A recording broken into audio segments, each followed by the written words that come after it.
जीना जीना जीना रे उड़ा गुलाल माई तेरी चूं చల్లగా ఉంటుంది जीना जीना रे ओ जीना जीना जीना रे उड़ा गुलाल చల్లగా ఉంటుంది.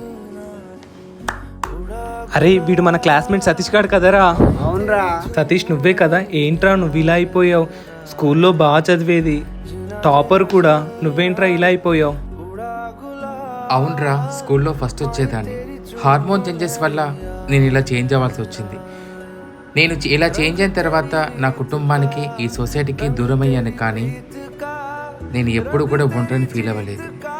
కానీ నా మనసు మాత్రం ఎప్పుడు ఒంటరిరా.